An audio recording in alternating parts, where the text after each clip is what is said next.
On my 29th birthday, my parents walked into my apartment without knocking. They dropped a folder on the table like it was the bill for my existence. My father laughed first, the soft, satisfied kind that fills a room faster than smoke. My mother didn't bother to sit.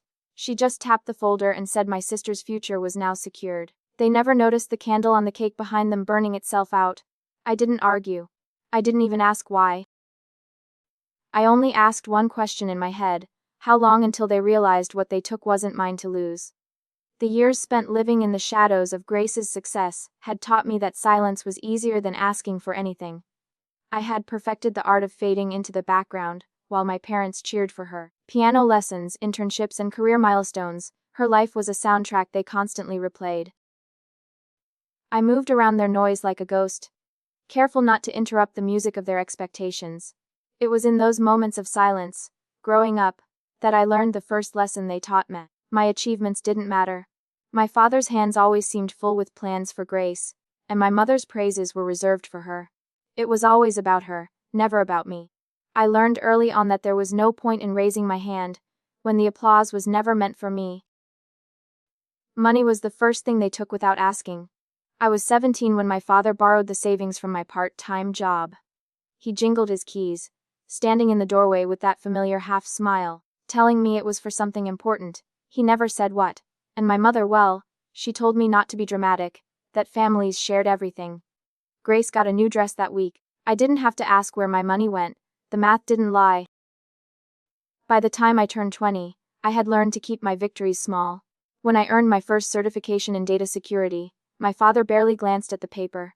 Instead, he asked if I could help him fix his password problems. And my mother, she changed the subject to Grace's internship. At dinner there was always only one story, and it wasn't mine. It was during those years that I learned to disappear. My success became nothing more than quiet accumulation, tucked away in a savings account no one else would ever see. I worked weekends, took extra shifts, and stayed late at the office. Every dollar I saved felt like a small rebellion, a reminder that I wasn't entirely invisible. But the pride I took in my work was never enough to fill the hollow space between me and my family. The day my father dropped the folder on the table, I didn't argue. I didn't have to.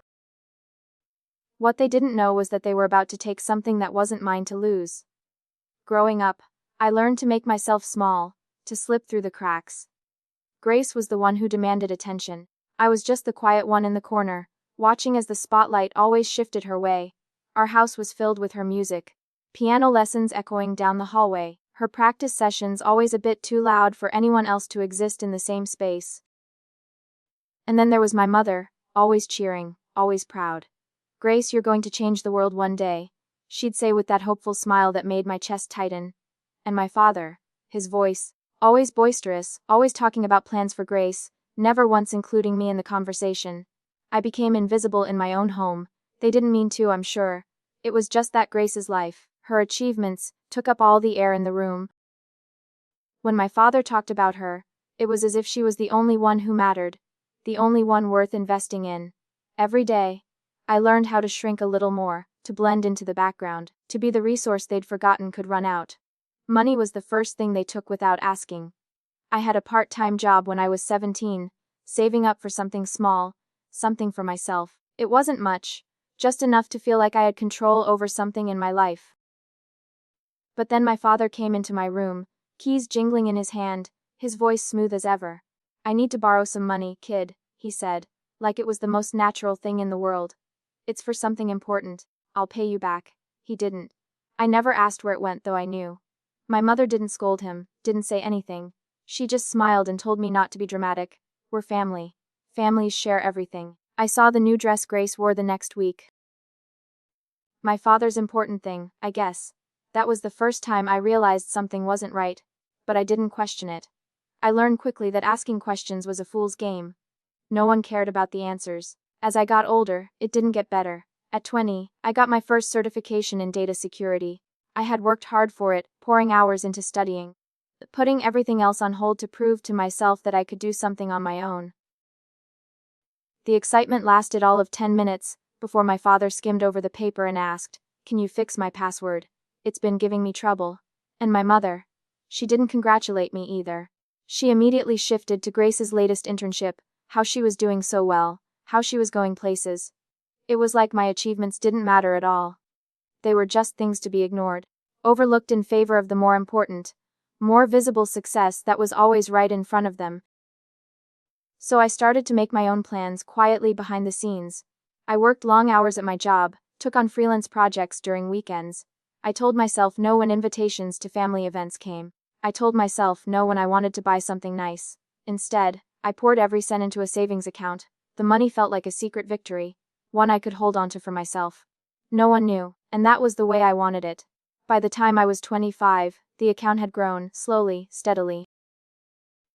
I knew the balance by heart, how it crept upward every month, the way it filled me with a quiet sense of pride. But it was also a constant reminder that it didn't matter.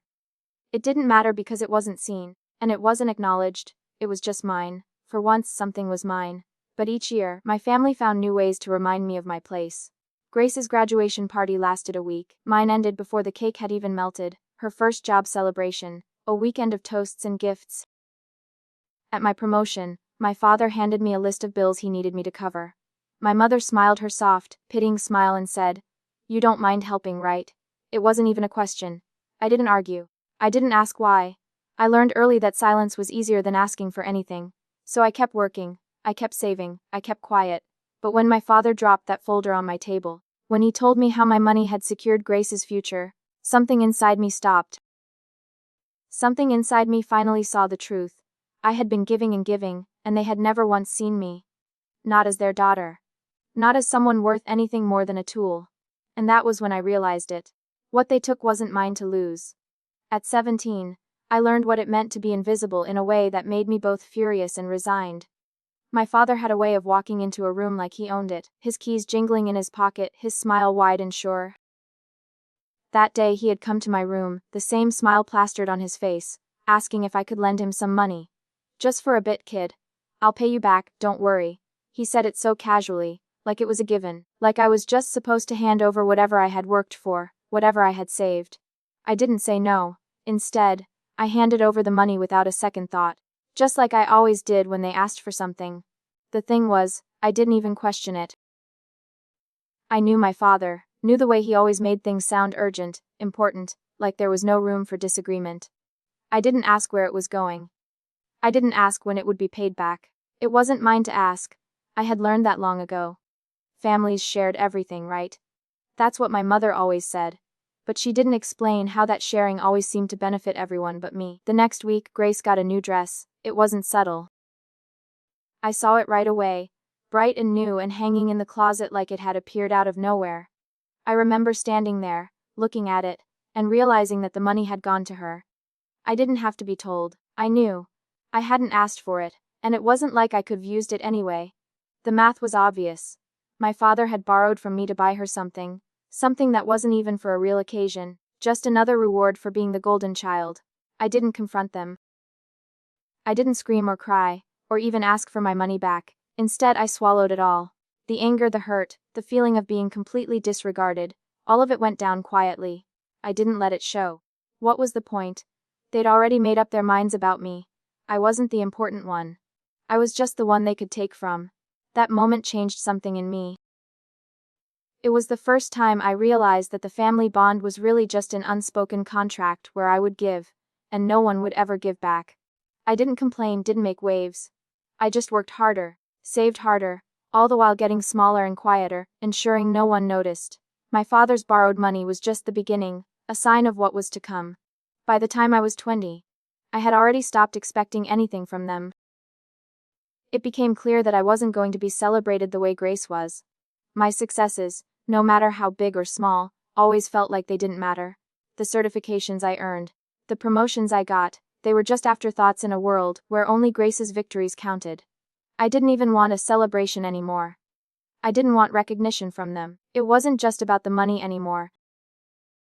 It was about the years I'd spent trying to prove I was worth something, and never once being seen for it.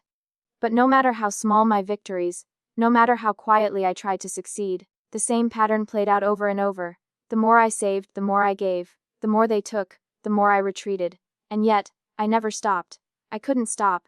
I had no other choice but to keep going, to keep building something for myself, even if no one else cared enough to notice. I kept my savings hidden quiet. It was my secret, my proof that I was capable of something, that I wasn't just a placeholder in their lives. But the more I saved, the more I realized that they didn't even know what I had built. And that realization, as painful as it was also the seed of something else. They wouldn't see me. They wouldn't see my worth, and maybe that was okay, because I didn't need their validation anymore. I had learned to rely on myself, even if it meant being invisible to them. The folder my father placed on the table on my birthday. It wasn't just a paper full of numbers. It was the culmination of years of ignoring me, of taking what wasn't theirs, of not even seeing the person I had become. It was their mistake, and I was ready to make them pay for it. By the time I was 25, I had learned to keep my emotions locked away. What was the point of sharing them, if they were never going to be seen? It was easier to pretend that nothing bothered me, that I wasn't spending years building something for myself, all while my family took what they needed, all while Grace's name was the one they always spoke. I kept my head down, focusing on work. I had my job at the data security firm, where I'd slowly earned respect over the years, and I picked up freelance jobs whenever I could. Every hour spent on a project, every late night, every weekend I worked, it all went into my savings. It wasn't much. I never felt like I could splurge, not when I saw how easy it was for my parents to dip into my money at the drop of a hat. But the money I saved was mine, and that was all that mattered. Every paycheck, I set aside a portion. Every bonus, I deposited it in. I never spent on myself, never indulged in anything other than the essentials.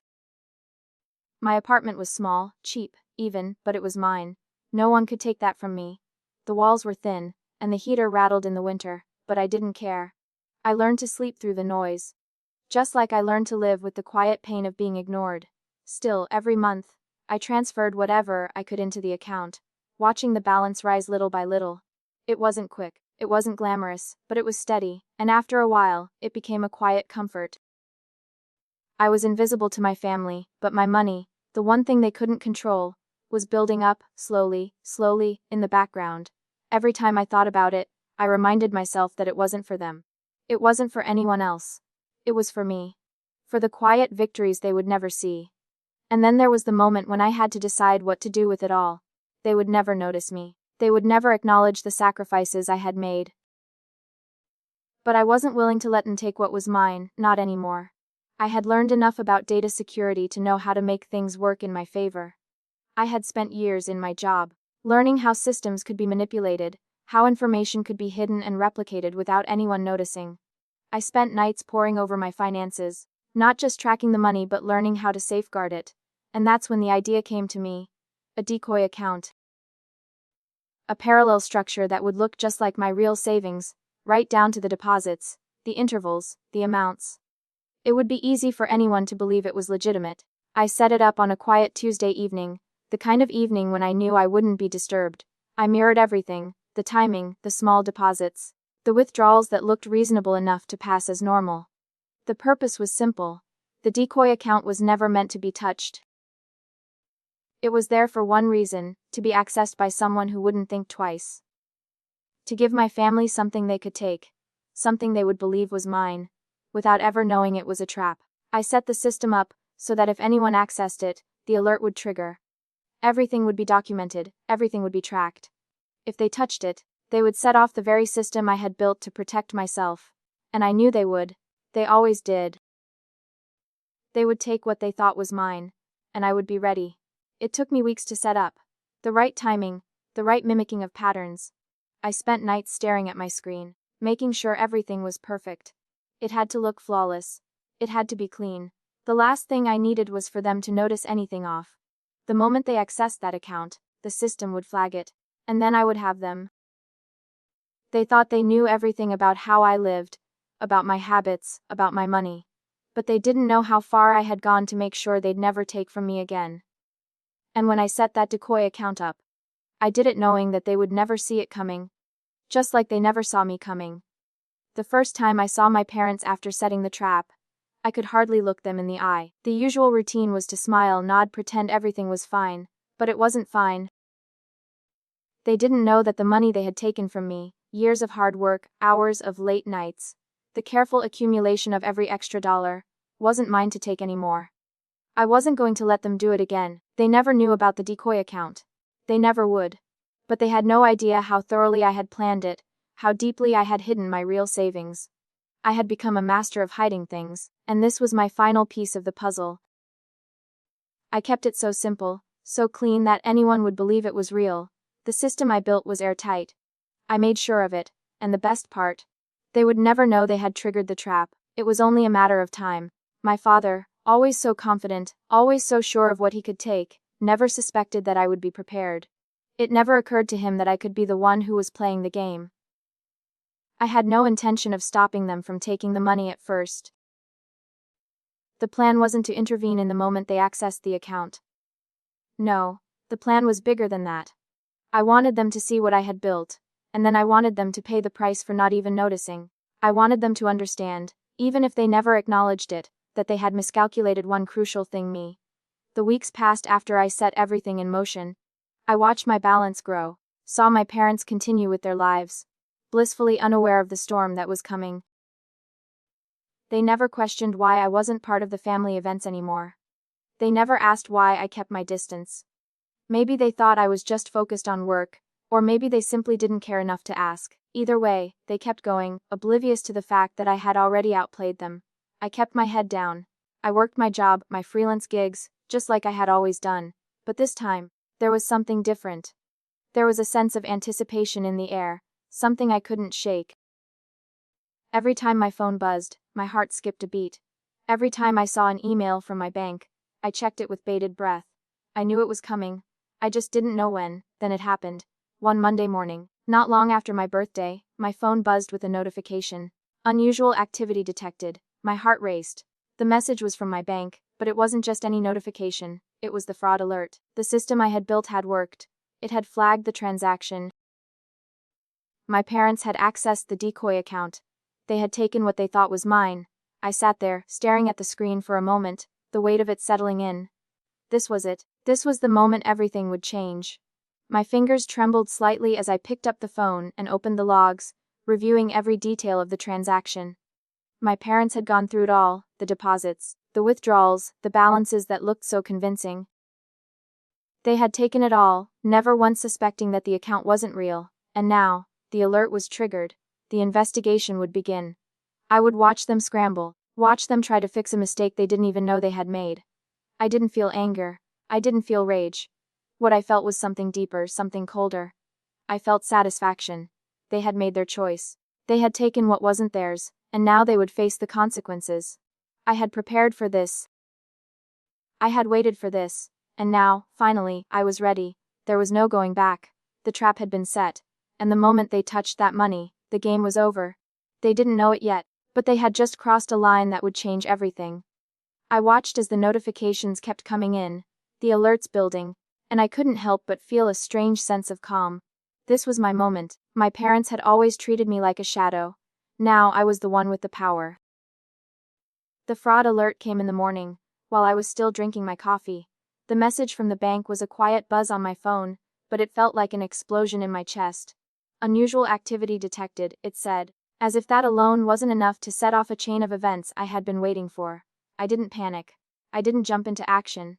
I knew exactly what had happened. My parents had taken the bait. They had accessed the decoy account. The very moment I had been preparing for had arrived, and now, everything I had set in motion was about to unfold. The system I built, the alerts I set up, everything was working perfectly. I leaned back in my chair, taking a long sip from my coffee as I opened the notification. The fraud alert was exactly what I wanted. The account had been flagged, and I knew, with quiet certainty, that the investigation would begin. They had no idea. My father, who had always taken what he thought was his, never considering the consequences, had no clue that the money he'd thought was safely in my account wasn't real.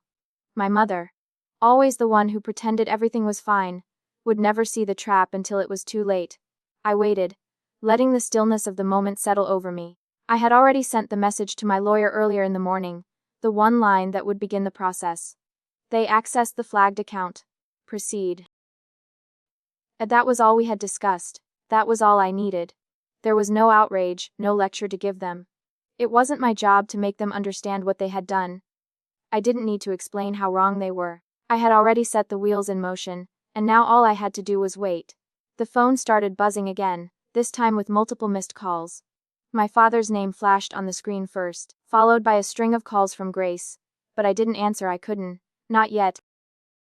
I couldn't let them see how much of this I had orchestrated. I needed them to realize it for themselves. So, I let the phone ring.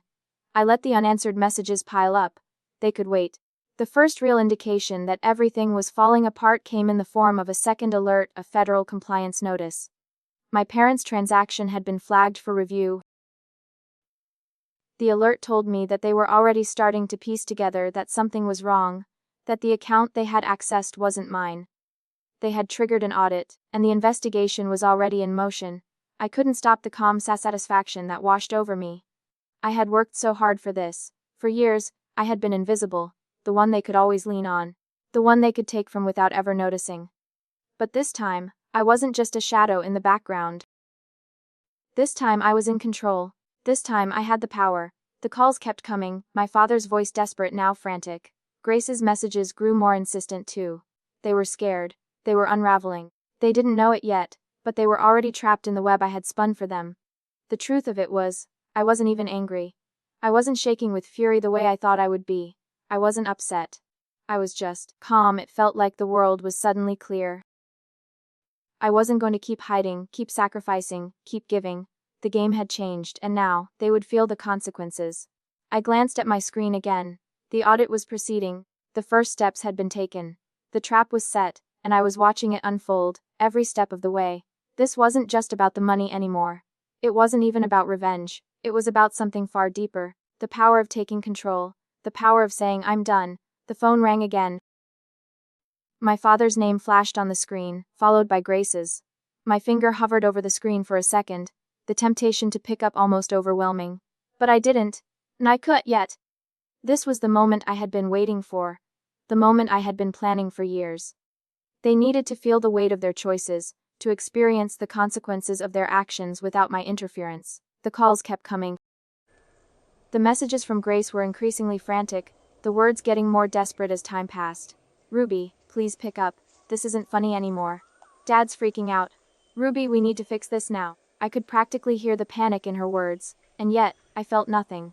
I didn't owe them anything. Not anymore.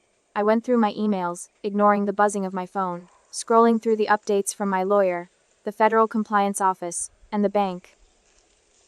Everything was falling into place, just like I knew it would. The investigation was in full swing, and they were already asking the questions I had set up for them to ask.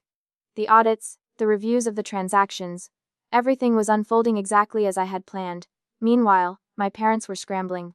I could almost see them, racing around their house, trying to piece together what had gone wrong.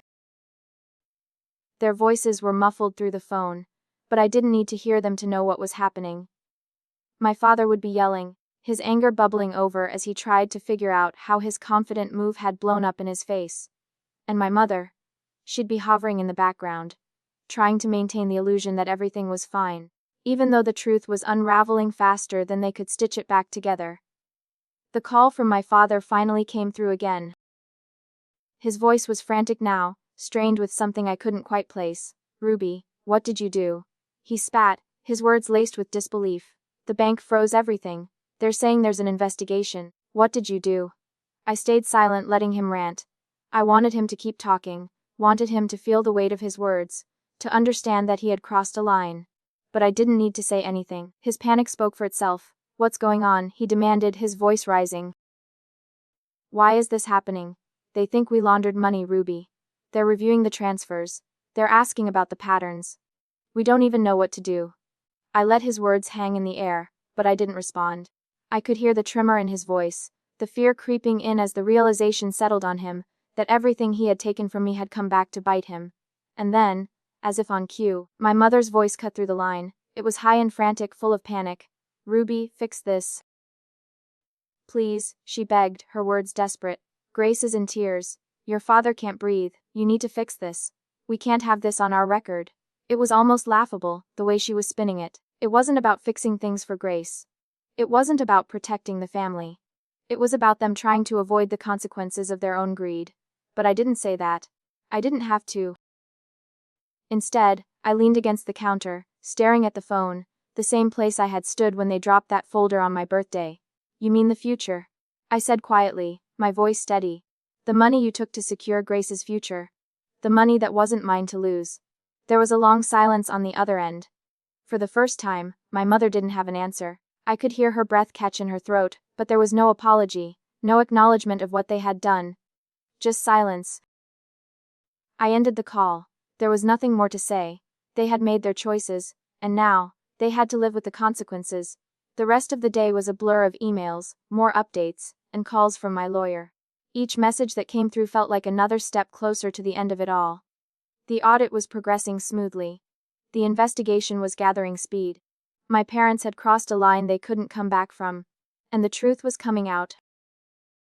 I glanced at the TV in the corner of my apartment, where a news segment was running in the background.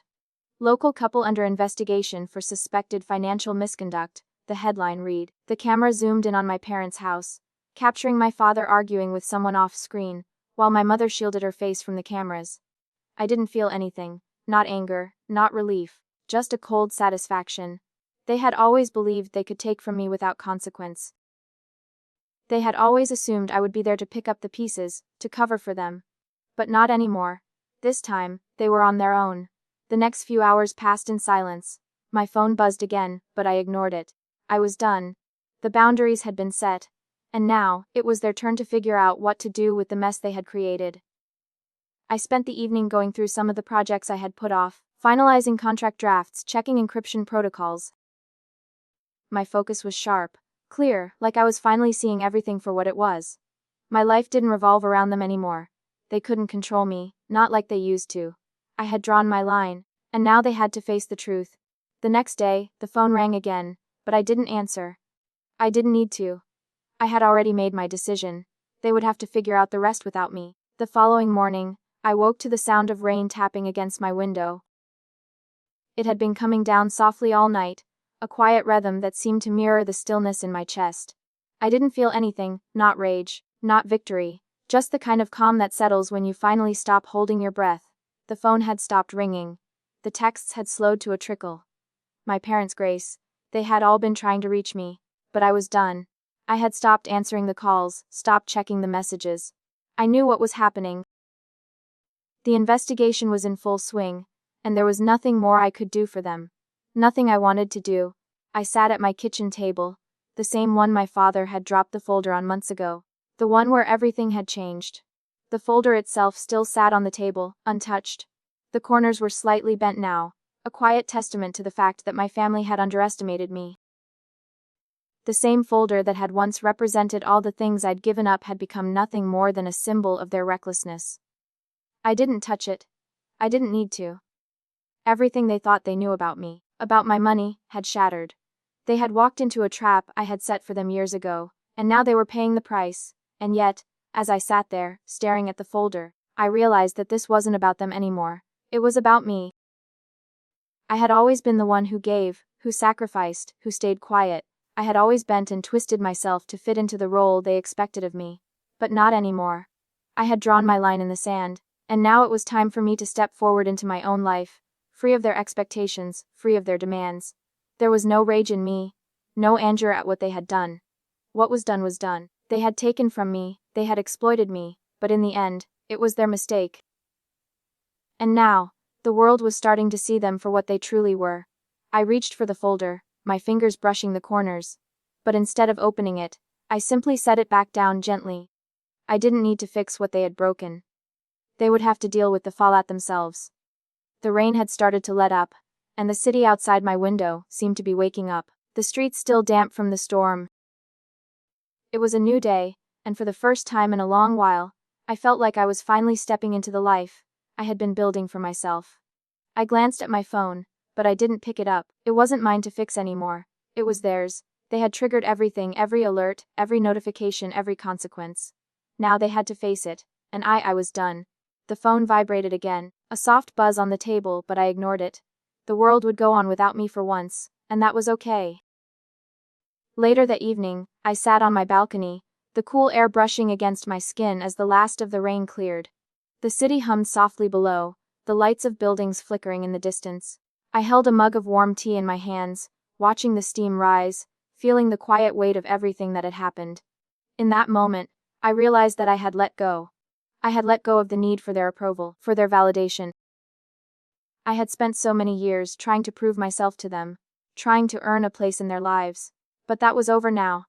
Grace's letter had arrived that morning. I had read it, but I didn't feel the need to respond. She had written that she understood if I didn't want to reply. There were no accusations, just a quiet acknowledgement of everything she hadn't seen until now. I set the letter down beside the old photograph my father had sent months ago. The three of us, smiling at the beach. My younger self perched on his shoulders, eyes full of trust. It felt like holding a story that no longer belonged to me. I stood up, walking back inside, leaving the photo and the letter on the table. There was nothing left to say, nothing left to fix. I had walked away from a cycle of silence, from a lifetime of shrinking, and now, I could finally breathe. I stood at the window, the city still glowing beneath me, and I knew I had made the right choice. It wasn't about the money. It wasn't about the revenge. It was about stepping into my own life, and for the first time, feeling like I was truly free. I closed the window, took a final sip of my tea, and left the past behind me. The world would go on, and so would I.